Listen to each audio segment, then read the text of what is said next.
বলেছেন বিদায়ের হিজরতের বেলায় আমি আবু বকরের কানের মধ্যে বলেছিলাম, আবু বকর, ও আবু বকর, বিদায়ের সফর সঙ্গে আপনি আবু বকর আমার সঙ্গে থাকতে হবে। বিদায়ের সফর বেলায় আবু বকরের সঙ্গে আবু বকর তোমাকে আমার সঙ্গে থাকা লাগবে। 6 মাস পরে যখন নবী আবু বকরের দরওয়াজায় এসে ডাক দেয়, আবু বকর লাব্বাইক সাদাইক বলে জবাব দেয়। নবী তখন জিজ্ঞেস করেছিলেন, আবু বকর, সাধারণত রাতের বেলায় যদি আমি কারো ঘরের মধ্যে গিয়ে ডাক দেই সে তো দরজা খোলার কথা না, ও আবু বকর তুমি দরজা খুলে দিলা। আবু বকর ডাক দিয়ে বলে, ও পয়গম্বর। পয়গম্বর বলেন, আবু বকর তুমি কি রাতের বেলা ঘুমাও না? আবু বকর ডাক দিয়া বলে, ও নবী আল্লাহর শপথ, ও নবী আল্লাহর কসম, আপনি যেদিন বলেছিলেন আবু বকর বিদায়ের হিজরতের বেলায় আপনি আমার সফর সঙ্গী থাকতে হবে, সেই দিন থেকে নবী আমি কিন্তু বিছানায় পিঠ লাগাই না। শুধু তাই না রে পয়গম্বর, আমার ছোট মেয়ে আসমাটাও ঘুমায় না, সারা রাত্র নাস্তা বানায় সজাগ। বিদায়ের হিজরতের বেলায় আপনাকে নাস্তা দিবে বলে, শুধু তাই না আমার একটা বাহন উট আছে, ওই উটটাও ঘুমায় না রে পয়গম্বর, কারণ আপনাকে আগায়া দিবে বলে। আল্লাহর নবী বলেন, ও আবু বকর তোমার এই ত্যাগের বিনিময়ে আমার হাতে দেওয়ার মতো কিছুই নাই, তবে আমি আল্লাহর কাছে দোয়া করে দিলাম, ও মালিক আবু বকরের এই বিদায়ের হিজরত, আবু বকরের এই সফর দুনিয়ার মধ্যেই শেষ না, আবু বকরের এই সফর জান্নাত পর্যন্ত চালায়া দিও। ও সুতরাং আজকে বিজয়ের আজান আবু বকরের কণ্ঠে হবে। বসেন আর একজন দাঁড়ায় বলে, পয়গম্বর আজকে বিজয়ের আজান দিবে আপনার সাহাবী ওমর। কেন দিবে নবী? আপনি তো ওমরের গুণগান করেছেন, আপনি নবী বলেছেন, আনা খাতামুন নাবিয়িনা লা নাবিয়্যা বাদা, আমি শেষ নবী, আমার পরে আর কোন নবী আসবে না। হ্যাঁ যদি নবী আসতো, লাউ কানা বাদি নাবিয়্যুন লাকানা ওমর, আমার পরে যদি কোনো নবী হইতো তাহলে নবী হইতো সেই ওমর। কৌনাইন কা মুখতার খুদা তুমকো বানায়া, কৌনাইন কা মুখতার খুদা তুমকো বানায়া, উম্মত কা নিগাহবান খুদা তুমকো বানায়া, उम्मत का निगाहबान खुदा तुमको बनाया। ए रब मेरे आँखों का समा जाए मदीना, ए रब मेरे आँखों का समा जाए मदीना, मुद्दत से मेरे दिल में तमन्नाए मदीना, मुद्दत से मेरे दिल में तमन्नाए मदीना। मकबूल तो है शाद है काबिल तो बहुत है, मकबूल तो है शाद है काबिल तो बहुत है, आईना के मानंदे तो नहीं दिल तो बहुत है, आईना के मानंदे तू नहीं दिल तू बहुत है। एक चश्मे ज़दन गाफिल ज़ा शाह नबाशी, एक चश्मे ज़दन गाफिल ज़ा शाह नबाशी, शायद के निगाह कुनदागाह नबाशी, शायद के निगाह कुनदागाह नबाशी। আলহামদুলিল্লাহ, সমস্ত প্রশংসা মহান রব্বে কারিমের দরবারে, যে আল্লাহ পাক আমাদেরকে কুরআন ও হাদিসের আলোকে কিছু কথা বলার, আপনাদেরকে শোনার তৌফিক দান করেছেন, সেই জন্য মালিকের শুকর আদায় করি আলহামদুলিল্লাহ। আমি যে আয়াতখান আপনাদের সম্মুখে তেলাওয়াত করেছি, আমার সেই তেলাওয়াতকৃত আয়াতে আল্লাহ বলেন, ওয়ালানাবলুওয়ান্নাকুম বিশাইইম মিনাল খাউফি ওয়াল জু'i ওয়া নাকসিম মিনাল আমওয়াল ওয়াল আনফুসি ওয়াস সামারাত ওয়া বাশশিরিস সাবিরিন। ওয়ালানাবলুওয়ান্নাকুম, আমি অবশ্যই তোমাদেরকে পরীক্ষা করব, মিনাল খাউফ, ভয় দ্বারা, ওয়াল জু'i, ক্ষুধার্ত দ্বারা, ওয়া নাকসিম মিনাল আমওয়াল, ধন সম্পদের ক্ষতির মাধ্যমে, ওয়াল আনফুসি নিজের নফসের ক্ষতির মাধ্যমে, ওয়াস সামারাত এবং ফল ফসলের ক্ষতি আদির মাধ্যমে আমি আল্লাহ তোমাদেরকে পরীক্ষা করব। এ বান্দা, পরীক্ষাতে যদি পাশ করতে পারো, আল্লাহ তাআলা বলেন ওয়াবাশশিরিস সাবিরিন, ধৈর্যশীলদের জন্যই হলো সুসংবাদ। তো আল্লাহ যে বললেন আমাদেরকে পরীক্ষা করবেন ধৈর্যের মাধ্যমে। এ ভাই, দুনিয়ার ইতিহাসের দিকে যদি গভীরভাবে তাকানো হয়, এমন কোনো নবী নাই, এমন কোনো ওলি নাই, এমন কোনো পয়গম্বর নাই, রাসূল নাই যাকে আমার আল্লাহ পরীক্ষা করেন নাই। দুনিয়াটাই পরীক্ষার হল। পরীক্ষা আল্লাহ নিবেন, তবে আল্লাহ তাআলার কাছে তৌফিক চাওয়া দরকার। হে মালিক, এমন পরীক্ষা নিয়েন না যেই পরীক্ষায় আমরা পাশ করতে পারবো না। এমন কোনো কাজ যেন আমাদের দ্বারা না হয় যে আমরা কাঁদবো আর মুনাফিকরা হাসবে, এমন কোনো কাজ যেন আমাদের দ্বারা না হয়। আল্লাহ আমাদেরকে ধৈর্যের পরীক্ষায় পাশ করার তৌফিক দান করুক। আমাদের নবী সবচাইতে বড় দামি নবী, যে নবীর মতো কোনো তুলনা নাই। আল্লাহ সেই নবীকে কত পরীক্ষা করেছেন। এক তো মা নাই, তারপরে বাবা নাই, একের পর এক, একটার পর একটা পরীক্ষা। দুনিয়ার জমিনে এমন হালতে আসলেন যে বাবাও নাই। একদিন মাঠের পাশে নবীজি বসে আছেন, সব বাচ্চারা খেলাধুলা করতেছেন, নবীজিও বসে বসে খেলা দেখতেছেন। সন্ধ্যাবেলা যখন হয়ে যায়, সব ছেলেদের বাবা এসে তাদেরকে কুলে নিয়ে বাড়ির দিকে যায়। মায়ের নবীর মনে বড় দাগ কাটলেন যে সবার বাবা তো আসলো, তাদেরকে কুলে নিল, কিন্তু আমার বাবা তো আসলো না, আমাকে কুলে নিল না। নবীজির মনে বড় কষ্ট। শুধু তাই না, নবীর সন্তান হয় ছেলে সন্তান, আবার ইন্তেকাল হয়ে যায়। মক্কার মুশরিকরা হাসতেছেন যে মুহাম্মদ চলে গেলে এর বংশ রক্ষার কেউ থাকবে না। আল্লাহর নবী কান্না করতেছেন। আল্লাহ বলেন, নবী আপনি কাঁদেন কেন? আমি আল্লাহর মহব্বতের কারণে আপনার বংশ রক্ষা শুধু দুনিয়াতেই না, আখিরাতেও হবে। বলে আখিরাতে কেমনে হবে? আল্লাহ বলেন, ইন্না আ'তাইনাকাল কাউসার, হে নবী আমি আপনারে কাউসার দান করেছি। এই কাউসারের মাধ্যমে আপনার বংশ রক্ষা হবে।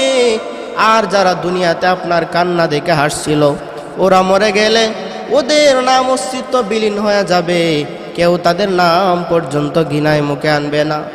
ঠিক ওই যারা নবীর ইন্তেকালের পরে নবীকে নিয়ে ঠাট্টা বিদ্রুপ করত, নবীকে গালি দিত, তাদের নাম অস্তিত্ব বিলীন হয়ে গেল। যদিও কয়েকজনের নাম আছে আবু জাহেল, উতবা, সাইবা, কিন্তু তাদের নাম মানুষ ঘৃণার সহিত মুখে আনে, তাদের নাম কোনো মহব্বতের সহিত মুখে আনে না। আর আমাদের নবীর উপরে বিধর্মীরা পর্যন্ত কালিমা পরে মুসলমান হইতেছে। মুসলমানি বুদ গর্দন নেহাদন, এনানে খুদ বদস্তে খাজাদাদন, গর্ব সুরত আদমি ইনসাবুদে, আহমদ আবু জাহলে হামেক সাবুদে, আদমিরা আদমিয়ত লাজমাগস্ত, উদেরা গর্ব নবাশদ হি জমাস। হের নবীর উম্মতের দল, সমস্ত নবীদেরকে আল্লাহ পরীক্ষা করেছেন, আমাদের নবীকে আল্লাহ পরীক্ষা করেছেন। আল্লাহ বলেন, আমার নবীকে আমি বেশি মহব্বত করি, এজন্য বেশি বেশি পরীক্ষা করি। বলেন হুজুর কেমনে বেশি মহব্বত করেন আল্লাহ আমাদের নবীকে?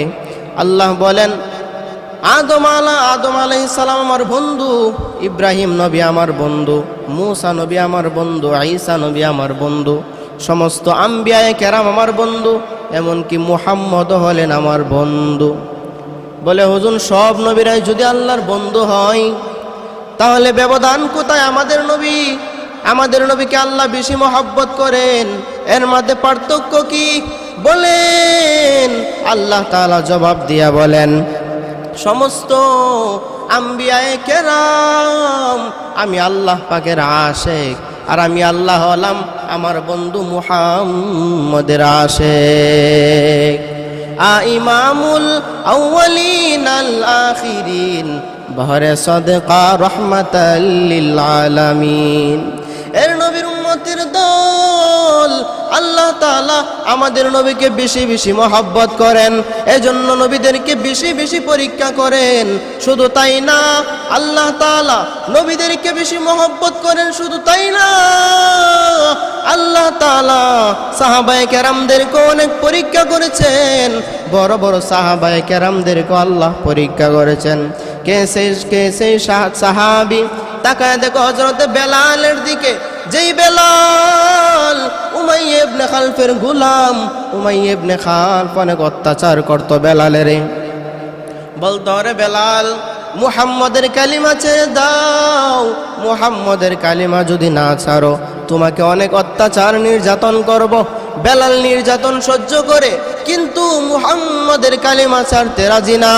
উমাইয়া বলে, বেলাল, মুহাম্মদের কালিমা ছেড়ে দাও।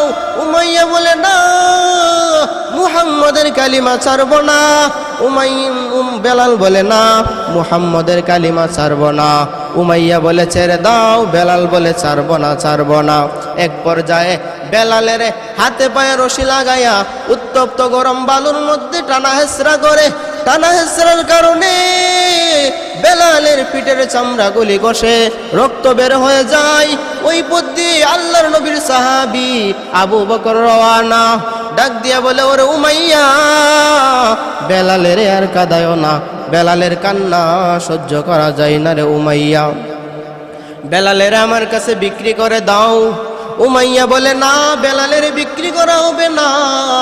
আবু বকর বলে, যদি বিক্রি না করো তাহলে বেলালের আমার কাছে বদলে দিয়ে দাও।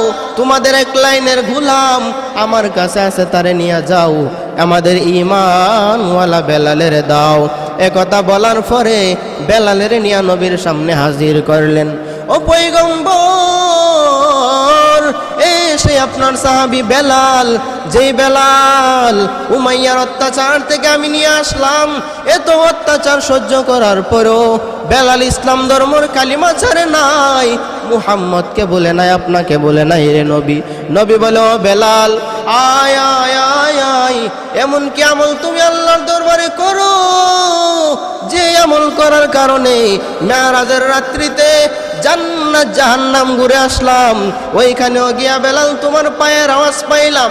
ও বেলাল, এমন কি আমল তুমি আল্লাহর দরবারে করো? ওরে নবীর উম্মতের দল, সেই বেলাল কেমন দামি হয়ে গেল, আল্লাহর কাছে কেমন দামি বেলাল। কারণটা কি রে বাবা? কারণটা কি? কারণ বেলালের আল্লাহর এত ভয়, ইমানের পরীক্ষায় পাশ করার কারণে বেলালকে আল্লাহ কম পরীক্ষা করেন নাই। যদিও বড় গরিব, যদিও কালো, ভিতরে কিন্তু তার ইমানের আলো। আল্লাহর নবী মদিনা থেকে চলে গেলেন। রমজান মাসে মক্কা বিজয়ের স্লোগান নিয়া মক্কা বিজয় হয়ে গেল। নবী একটা হাতের মধ্যে লাঠি নিয়া বাইতুল্লাহর মূর্তিগুলো ভাঙতেছেন। আলীকে ডাক দিয়ে বলে, ওরা আলী, জমজমের পানি দিয়া বাইতুল্লাহকে ধুয়ে দাও। আলী জমজমের পানি দিয়া বাইতুল্লাহ পরিষ্কার করে। নবী মুস্কি মুস্কি হাসে, আবার কান্না করে। সাহাবায়ে কেরাম বলে, নবী, আপনি হাসেন আবার মাঝে মাঝে কান্না করেন কেন? আল্লাহর নবী বলেন, ও সাহাবায়ে কেরাম, মাঝে মাঝে কান্না করে কারণ বেঈমানেরা আমার জন্মভূমি থেকে আমাকে তাড়াইয়া দিল। ওই মক্কার মধ্যে আমারে থাকতে দেই নাই, আমার মা নাই, আমার বাবা নাই, তারপর বেঈমানদের দয়া হয় নাই, আমাকে ওই মক্কার মধ্যে থাকতে দেই নাই, মক্কা থেকে আমাকে তাড়াইয়া দিল। আজকে আমার খুশির কারণ আজকে আমরা মক্কা হাতে পেয়েছি, মক্কা বিজয় হয়ে গেল। আজ আমরা মক্কা বিজয়ের আজান দিয়ে নামাজ আদায় করবো ওপেন জামাতের সহিত। তবে কে দিবে বিজয়ের আজান? এ নিয়ে পরামর্শ শুরু হয়ে গেল। আল্লাহর নবী সাহাবায়ে কেরামদেরকে নিয়ে পরামর্শ বৈঠকে বসে গেলেন। ও সাহাবায়ে কেরাম, পরামর্শ দাও, কে দিবে বিজয়ের আজান? একজন সাহাবী দাঁড়ায় বলে, ও পয়গম্বর, আজকে বিজয়ের আজান দিবে আপনার সাহাবী আবু বকর। কেন দিবে নবী? আপনি তো আবু বকরের গুণগান বলেছেন। বিদায়ের হিজরতের বেলায় আমি আবু বকরের কানের মধ্যে বলেছিলাম, আবু বকর, ও আবু বকর, বিদায়ের সফর সঙ্গী আপনি আবু বকর আমার সঙ্গে থাকতে হবে। বিদায়ের সফর বেলায় আবু বকরের সঙ্গে আবু বকর তোমাকে আমার সঙ্গে থাকা লাগবে। 6 মাস পরে যখন নবী আবু বকরের দরওয়াজায় এসে ডাক দেয়, আবু বকর লাব্বাইক সাদাইক বলে জবাব দেয়। নবী তখন জিজ্ঞাসা করেছিলেন, আবু বকর সাধারণত রাতের বেলায় যদি আমি কারো ঘরের মধ্যে গিয়ে ডাক দেই সে তো দরজা খোলার কথা না, ও আবু বকর তুমি দরজা খুলে দিলা। আবু বকর ডাক দিয়ে বলে, ও পয়গম্বর। পয়গম্বর বলেন, আবু বকর তুমি কি রাতের বেলা ঘুমাও না? আবু বকর ডাক দিয়া বলে, ও নবী আল্লাহর শপথ, ও নবী আল্লাহর কসম, আপনি যেদিন বলেছিলেন আবু বকর বিদায়ের হিজরতের বেলায় আপনি আমার সফর সঙ্গী থাকতে হবে, সেই দিন থেকে নবী আমি কিন্তু বিছানায় পিঠ লাগাই না। শুধু তাই না রে পয়গম্বর, আমার ছোট মেয়ে আসমাটাও ঘুমায় না, সারা রাত্র নাস্তা বানায় সজাগ। বিদায়ের হিজরতের বেলায় আপনাকে নাস্তা দিবে বলে, শুধু তাই না আমার একটা বাহন উট আছে, ওই উটটাও ঘুমায় না রে পয়গম্বর, কারণ আপনাকে আগায়া দিবে বলে। আল্লাহর নবী বলেন, ও আবু বকর তোমার এই ত্যাগের বিনিময়ে আমার হাতে দেওয়ার মতো কিছুই নাই, তবে আমি আল্লাহর কাছে দোয়া করে দিলাম, ও মালিক আবু বকরের এই বিদায়ের হিজরতে আবু বকরের এই সফর দুনিয়ার মধ্যেই শেষ না, আবু বকরের এই সফর জান্নাত পর্যন্ত চালায়া দিও। ও সুতরাং আজকে বিজয়ের আজান আবু বকরের কণ্ঠে হবে। বসেন আর একজন দাঁড়ায় বলে, পয়গম্বর আজকে বিজয়ের আজান দিবে আপনার সাহাবী ওমর। কেন দিবে নবী? আপনি তো ওমরের গুণগান করেছেন, আপনি নবী বলেছেন আনা খাতামুন নাবিয়িনা লা নাবিয়্যা বাদা, আমি শেষ নবী, আমার পরে আর কোন নবী আসবে না। হ্যাঁ যদি নবী আসতো, লাউ কানা বাদি নাবিয়্যুন লাকানা ওমর, আমার পরে যদি কোনো নবী হইতো তাহলে নবী হইতো সেই ওমর। সুতরাং আজকে বিজয়ের আজান ওমরের কণ্ঠে হবে। বসেন আর একজন দাঁড়ায় বলে, পয়গম্বর আজকে বিজয়ের আজান দিবে আপনার সাহাবী ওসমান। কেন দিবে নবী? আপনি তো ওসমানের গুণগান করেছেন। লিকুল্লি নবীন রাফিকুন ওয়া রাফিক ইয়ানি ফিল জান্নাতি ওসমানা, সকল নবীর একজন জান্নাতি বন্ধু হবে, আমি নবীর জান্নাতি বন্ধু হবে ওসমান। সুতরাং আজকে বিজয়ের আজান ওসমানের কণ্ঠে হবে, আর কেউ বিজয়ের আজান দিবে না। নবী বলেন বসেন। আর একজন দাঁড়ায় বলে, ও পয়গম্বর আজকে বিজয়ের আজান দিবে আপনার সাহাবী আলী। কেন দিবে নবী? আপনি তো আলীর গুণগান করেছেন, আনা দারুল হিকমা ওয়া আলিউন বাবুহা, আমি হলাম হিকমতের ঘর আর সেই ঘরের দরওয়াজা আমার সাহাবী আলী। সুতরাং আজকে বিজয়ের আজান আলীর কণ্ঠে হবে। নবী বলেন বসেন। নবী আল্লাহর অপেক্ষায় অপেক্ষমান, সিদ্ধান্ত আসবে আল্লাহর পক্ষ থেকে, জিবরাইল আমিন হাজির। আর বলে, ও পয়গম্বর আল্লাহর সিদ্ধান্ত, আজকে বিজয়ের আজান যে দিবে তার কপাল ভালো। তবে আল্লাহ আজকে সিদ্ধান্ত, আল্লাহর সিদ্ধান্ত হলো আজকে বিজয়ের আজান কে দিবে?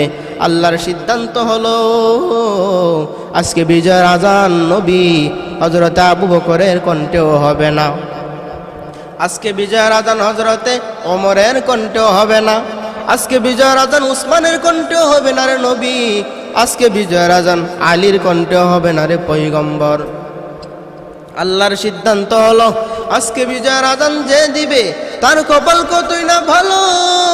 তবে আল্লাহর কঠিন সিদ্ধান্ত, আজকে বিজয়ের আজান দিবে ওই আফ্রিকার জঙ্গলের বেলাল। নবী বলে, ও বেলাল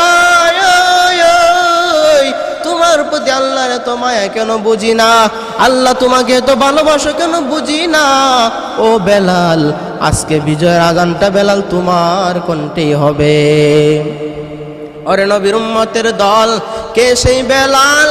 কে সেই বেলাল? যদিও গরিব, যদিও কালো, ভিতরে কিন্তু তার ইমানের আলো। কে সেই বেলাল?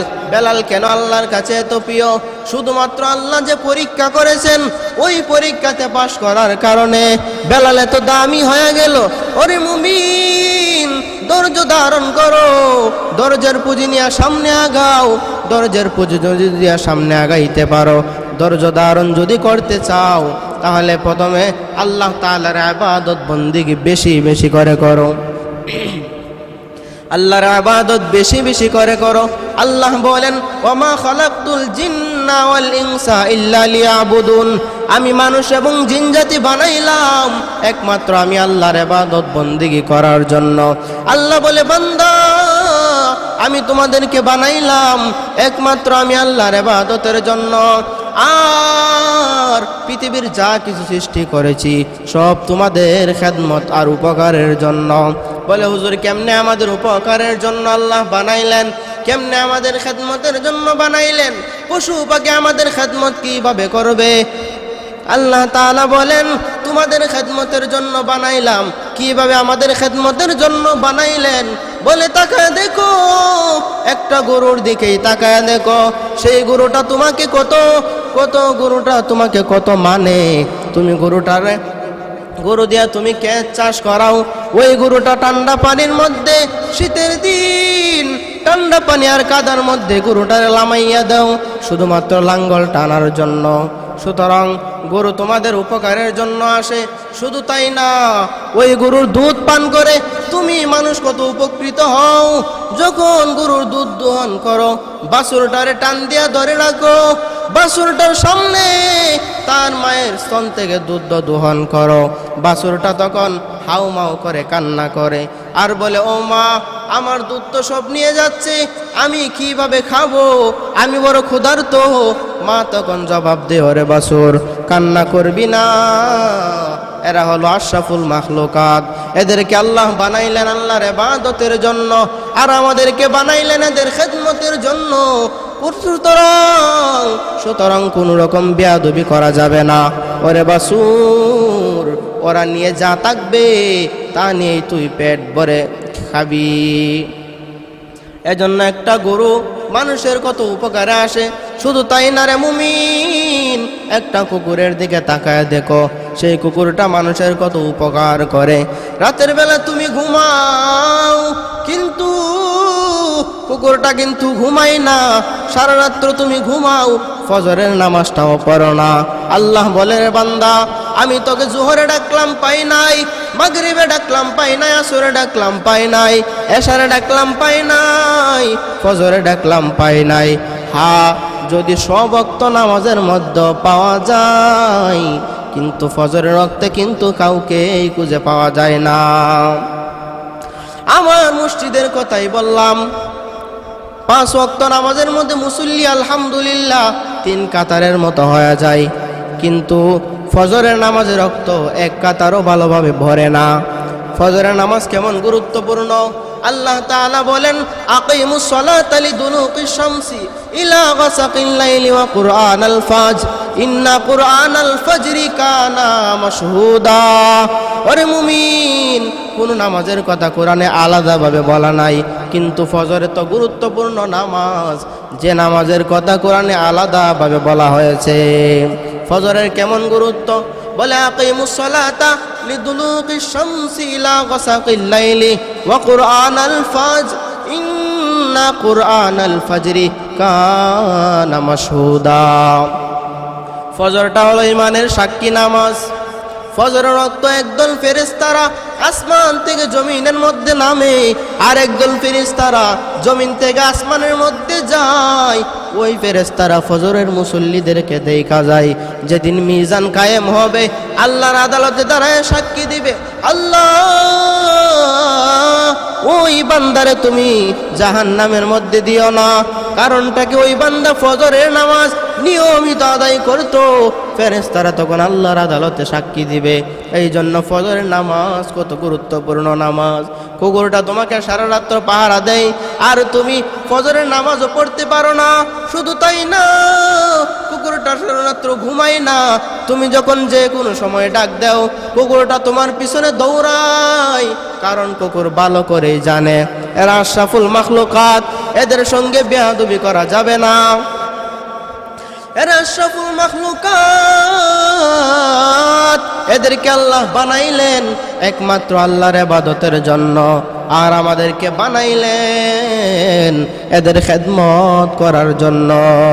এই জন্য কোনো রকম বেয়াদবি করা যাবে না। ওর নবীর উম্মতের দল, একটা কুকুর হয়া মালিক রে কেমন চিনল? একটা গরু হয়ে মালিকরে কেমন চিনলো। আর তুমি আমি এমন কপাল পুরা, আশরাফুল মাখলুকাত সৃষ্টির শ্রেষ্ঠ জীব হয়েও রবকে চিনলাম না, মালিকরে চিনলাম না। ওরে নবীর উম্মতের দল, মালিকরে চিনো, জিন্দেগির হায়াত থাকতে মালিকের ইবাদত বন্দেগি করো, মালিকের ইবাদত বন্দেগি লুটে পড়ো। জিন্দেগির হায়াত থাকতে মালিকের ইবাদত বন্দেগি করো।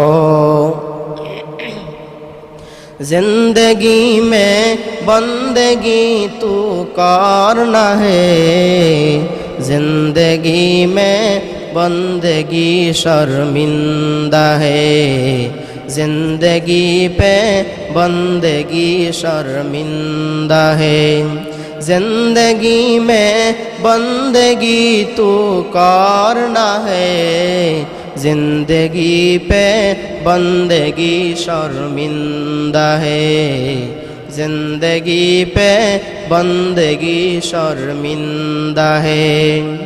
आयते हम कुछ न कुछ खरीदने को,